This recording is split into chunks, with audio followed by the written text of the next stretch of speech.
अस्सलामु अलैकुम वरहमतुल्लाहि वबरकातुह। आज ट्रेनिंग की इस वीडियो में आपका इस्तकबाल है।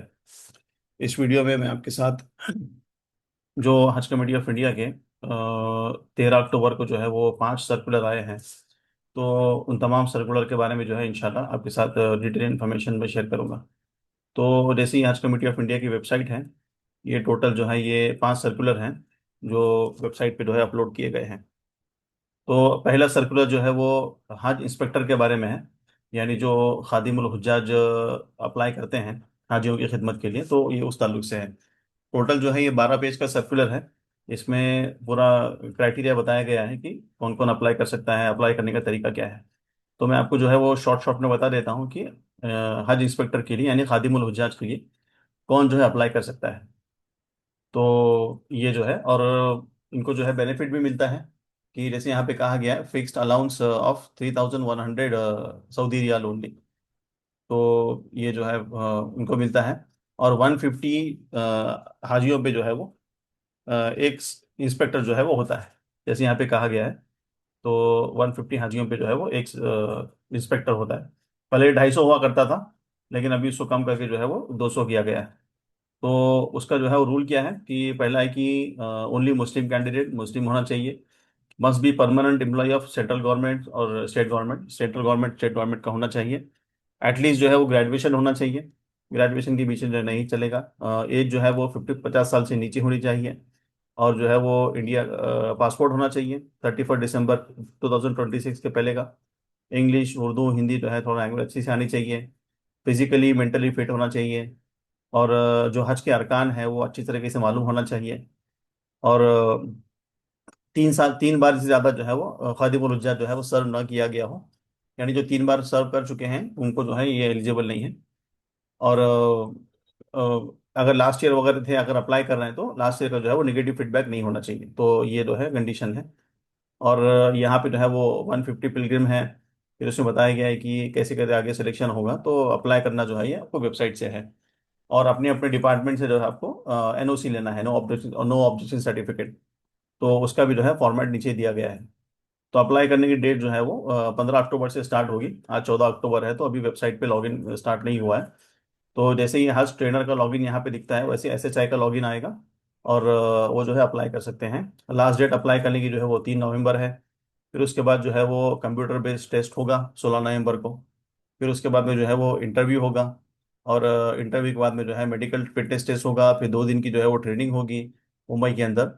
और फिर डिपार्चर टू सऊदी अरेबिया, यानी कि 13 अप्रैल से लेके 5 जुलाई तक जो है वो इन 2 महीने के दरमियान जो है वो आपकी जो है फ्लाइट वगैरह होगी। फिर ड्यूटीज़ वगैरह क्या है वो यहाँ पे थोड़ा सा बताया गया है। और उसको शॉर्टलिस्ट कैसे करते हैं वो भी यहाँ पे बताया गया है। फिर ये जो पेज नंबर 5 है, यहाँ बताया गया कि कौन से स्टेट से कितने कितने एसएचआई सिलेक्शन होने वाले हैं। तो सब में ज़्यादा जो है वो उत्तर प्रदेश से जो है वो 125 हैं। उसके बाद महाराष्ट्र से जो है वो 120 हैं। तो ये अप्लाई कर सकते हैं। और यहाँ पे एनओसी का फॉर्मेट दिया गया है कि इस फॉर्मेट में आपको जो है वो एनओसी चाहिए। और ये जो है तो ये जो है एनओसी का फॉर्मेट है। और अगर एनओसी आपको नहीं मिल रही है तो वो भी जो है आपको क्लियर कट कहना है कि एनओसी जो है वो नहीं मिल रही है, उसको वो भी आपको अटैच करना है। फिर ये सीबीटी है, कंप्यूटर बेस्ड टेस्ट है। इसमें जो है वो 150 क्वेश्चन होंगे, मल्टीपल चॉइस ऑब्जेक्टिव क्वेश्चन होंगे। और उसके बाद में जो है फिर वो इंटरव्यू होगा। सीबीटी का सिलेबस क्या रहेगा, यहाँ पे इंट्रोडक्शन टू हज इस्लामिक प्रैक्टिसेस, हज के बारे में होगा। हज इंस्पेक्टर की रिस्पॉन्सिबिलिटी क्या है वो होगा। तो यहाँ पे कुछ का सवाल था कि जो ट्रेनर की एग्जाम है और जो हज इंस्पेक्टर की एग्जाम है सेम होती है कि अलग होती है। तो ये अलग अलग होती है। हेल्थ एंड सेफ्टी के बारे में, फिर टेक्नोलॉजी के बारे में, जीपीएस हो गया, गूगल मैप कैसे चलाना है, और MS Word Excel PowerPoint Haj Suvidha app, ये सब कुछ जो है वो अच्छे से आना चाहिए। और कल्चरल सेंसिटिविटी पिलग्रिम इंटरेक्शन, ये भी जो है वो होना चाहिए।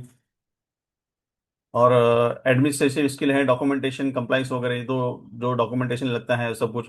प्रोफेशनल स्किल एथिकेट्स भी होना चाहिए कि अच्छे से जो है वो कम्युनिकेट कर पाएँ, कोई चीज़ों को छुपाएं नहीं, करप्शन वगैरह ना हो। तो इन तमाम चीज़ों के ताल्लुक से जो है वो यहाँ कहा गया है। फिर ये इंटरव्यू भी होगा। इंटरव्यू के जो है वो 10 मार्क्स रहेंगे। तो इस तरह से जो है ये पूरा सर्कुलर है एसएचआई का। फिर इसके बाद में जो अगला सर्कुलर है अगला सर्कुलर जो है वो शॉर्ट शॉर्ट में ही है। एक सर्कुलर जो है वो सेकंड इंस्टॉलमेंट के बारे में है। तो जैसे आपने फर्स्ट इंस्टॉलमेंट पे किया था, उसी तरह से आपको जो है सेकंड इंस्टॉलमेंट जो है वो पे करना है 1 हाजी के एतबार से। तो कितना इंस्टॉलमेंट है वो भी बताया गया है कि 1,25,000 है। आप जो है वो ऑनलाइन भी कर सकते हैं और ऑफलाइन भी कर सकते हैं। तो आप डैशबोर्ड पे लॉगिन कीजिए। लॉगिन करने के बाद में जो है आप वहाँ पे क्या कहते हैं उसको, गेट ड्यूज कीजिए और जो है आपको पेमेंट करना है। तो ये जो है सेकंड पेमेंट का सर्कुलर है। 31 अक्टूबर के पहले आपको सेकंड पेमेंट करना है। बैंक में जाके भी कर सकते हैं। फिर जो अगला सर्कुलर है वो वेटिंग के ताल्लुक से है। तो जैसी फर्स्ट फर्स्ट वेटिंग लिस्ट जो है वो आई थी अगेंस्ट कुर्रा, और ये जो सेकंड वेटिंग लिस्ट है, जो फर्स्ट वेटिंग लिस्ट में जिन्होंने पैसा नहीं भरे उनका कैंसिल करके सेकंड वेटिंग लिस्ट जारी की गई है। सेकंड वेटिंग लिस्ट कंफर्म वालों को जो है वो 2,77,300 भरने हैं एक के एतबार से। और फिर आपको जो है वो डॉक्यूमेंट भी सबमिट करना है, मेडिकल करना है, सब कुछ करना है। और कितना जो कौन सी स्टेट का कितना हुआ है यहाँ पे जो है वो बताया गया है। तो ये जो है वेटिंग के ताल्लुक से है। वेटिंग की कोई अलग से लिस्ट जारी नहीं होती है, जैसे कि जैसे कुर्रा होता है तो कुर्रे के दिन कंफर्म और वेटिंग वालों की लिस्ट जारी होती है। तो उसके बाद लेकिन जितने वेटिंग कंफर्म होते हैं उनका अलग से पीडीएफ नहीं आता है, आपको लॉगिन करके चेक करना है, या फिर आप जो है अपने इंक्वायरी सेक्शन में जाके जो है वो चेक कर सकते हैं। फिर जो अगला सर्कुलर है वो लेडीज के लिए है, महरम कोटे में। यानी जो लेडीज अभी तक उन्होंने अप्लाई नहीं किया था और पासपोर्ट की वजह से या किसी वजह से अभी उनका जो है वो पासपोर्ट वगैरह आ गया है, तो उनके ऑलरेडी कोई भाई वगैरह हैं, भाई है, महरम मर्द हैं, शोहर हैं, चाचा हैं, मामू हैं, तो उनके साथ जो है अप्लाई कर सकती हैं। अगर उनका कंफर्म हुआ है, उनके कवर के अंदर 5 से कम लोग हैं, कम से कम एक जगह खाली है, तो ऐसे लोग जो है अप्लाई कर सकते हैं। तो इनका भी फॉर्म कब स्टार्ट होगा, ये 16 अक्टूबर से बताया गया है। तो यहाँ वेबसाइट पे जो है वो महरम लॉगिन बोल के आएगा, वहाँ पे आप अपना कवर नंबर डालिए। कवर नंबर डाल के आपको जो है पूरा प्रोसेस करना है। तो इसमें भी जो है वो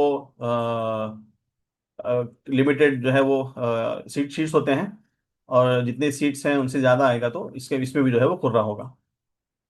तो ये जो है ये महरम कोटे के ताल्लुक से है। तो यहाँ पे जो है 500 का कोटा है। अगर 500 से ज़्यादा आते हैं तो उनमें भी जो है वो वापस वो कंफर्म वेटिंग वाला जाएगा।